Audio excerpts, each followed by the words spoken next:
වරුසාව පටන් ගත්තා.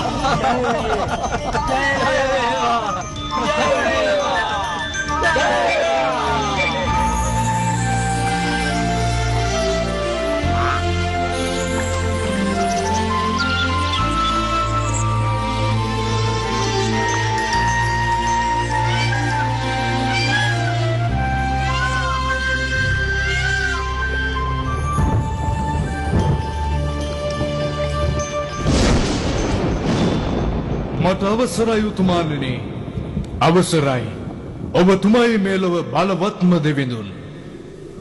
මම ඉන්ද්‍ර ආසට බලගත්තු. ඉන්ද්‍ර ඔබ කවුරුදයි අමතක වෙලාද? Tamanගේ සේවාව හරියට කරන්න.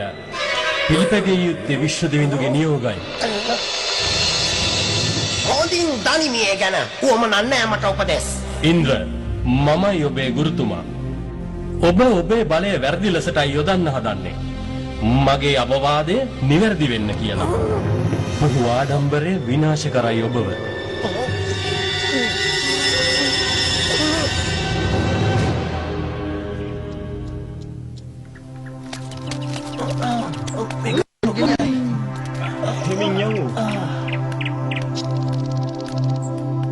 පියාණනි, ඇයි අප ඉන්ද්‍ර දෙවියන්ට පූජා පවත්වන්නේ? අපි පූජා පවත්වනවා හැම වසරකම ඉන්ද්‍ර දෙවියන්ට. එතුමා තමයි අපිට වර්ෂාව ලබා දෙන්නේ. ඒ කියන්නේ පූජා පැවැත්වුවොත් විතරද අපිට වර්ෂාව ලබා දෙන්නේ? එහෙම නෑ. ඔහු එහෙම කෙනෙක් නෙවෙයි. එතුමයි වර්ෂාවේ පාලක. ජලය අපේ ජීවිතයට හරි වැදගත්.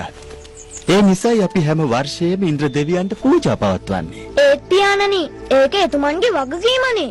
විෂ්ණු දෙවියන්ගේ නියෝගය ඉටු කිරීමක්. පුතා ක්‍රිෂ්ණා, මේ උත්සවය පුරාණ කාලයේ සිටම පැවතගෙන එනවා. ඒක නවත්තන්න බෑ.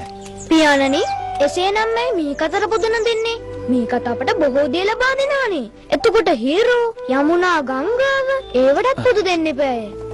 ක්‍රිෂ්ණා, ඔබ නිවැරදි. මේවා පැරණි සිරිත්. පරම්පරා ගණනක් පැවතෙන සිරිත් අපට වෙනස් කරන්න අයිතියක් නෑ පුතා. පියාණනි, ඔය සිරිත් වෙනස් කරන්නම බැරිද? විෂ්ණු දෙවියන් ඉන්ද්‍ර දෙවියන්ට වඩා බලවත්. අනෙක් දෙවිවරුන්ටත් බලයක් තියෙනවා. ක්‍රිෂ්ණගේ කතාව නිවැරදි. හැම දෙවියෙක්ම විෂ්ණු දෙවියන්ට යටත්වයි කටයුතු කරන්නේ. වේද ග්‍රන්ථවල විශේෂ බලයක් ගැන කියලා නෑ ඉන්ද්‍ර දෙවියන්ට දීපු. අපේ ගව සම්පත ඒගොල්ල පවා අපට වටිනවනේ. හැම ගවයෙක්ම ගෝවර්ධන කඳු වැටියෙන් ආහාර සොයන්නේ. අපි අපෙන්නෙත් ගෝවර්ධන කඳු වැටිය පිහිටෙන් තමයි. ගෝවර්ධන කඳු වැටියටත් පූජාව තියන්න එපැයි. අපි එසේනම් වෘන්දාවනේ මගේ වැසියනි, අපි සියල්ලම පුද දෙමු ගෝවර්ධන කඳු වැටියට. එතකොට ඉන්ද්‍ර පූජාව එපාද? ඒක නම් පුදුම කතාවක්. බලන්න ගිහින් දැන්ම බලවත්කම ගෝවර්ධන කඳු වැටියේ වෘන්දාවනයට පිහිටවන කඳු පාමුල සරු තනකොළ මේ ගවයින්ටයි. අපිට කිරි ලැබෙනවනේ. කන්දෙන් හැලෙන දිය අපෝ ජීවත් කරනවා. පොළොවේ සාරය අරගෙන මේ වෘක්ෂයන් අපට පළතුරු ලබා දෙනවා. ඒ විතරද අපට කොතරම් සෙවණක් ලබා දෙනවද?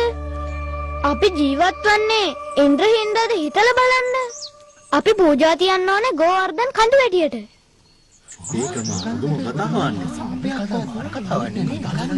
වන්දනීයයි ක්‍රිෂ්ණා. ඒ කියන්නේ පූජා තියන්න ඕනේ ගෝවර්ධන කන්දටද?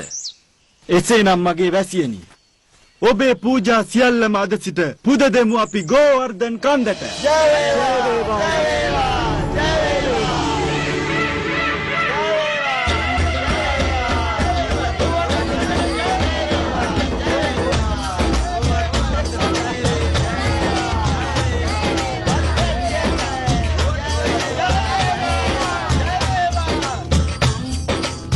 තමයි ගෝවර්ධන කන්ද.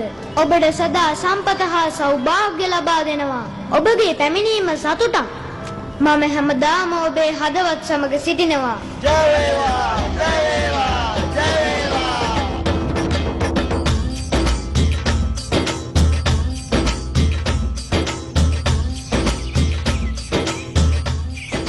මේක නම් වටිනා පූජාවක්. ගෝවර්ධන කන්ද නිහඬයි. ඒයි කියලා කියන්න මදු. ඒ උද ලැබූ නිසා වෙන්නේ නැති රාම දෙවියන්ගේ. ඒත් මම පූජාව දෙන්නේ නම් ඉන්ද්‍ර දෙවියන්ටයි. මෙන්න මේ වගේ.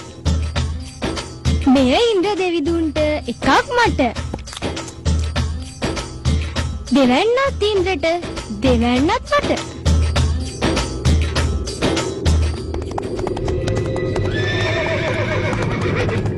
බලන්න වෘන්දාවනයේ වැසියන් ගෝවර්ධන කන්දට පූජා පවත්වන හැටි. මේක නම් ශාපයක්. කොහොමද මෙහෙම වෙන්නේ? මම ගිහින් ඉන්ද්‍රට දැනුම් දෙනවා මේ මොහොතේම.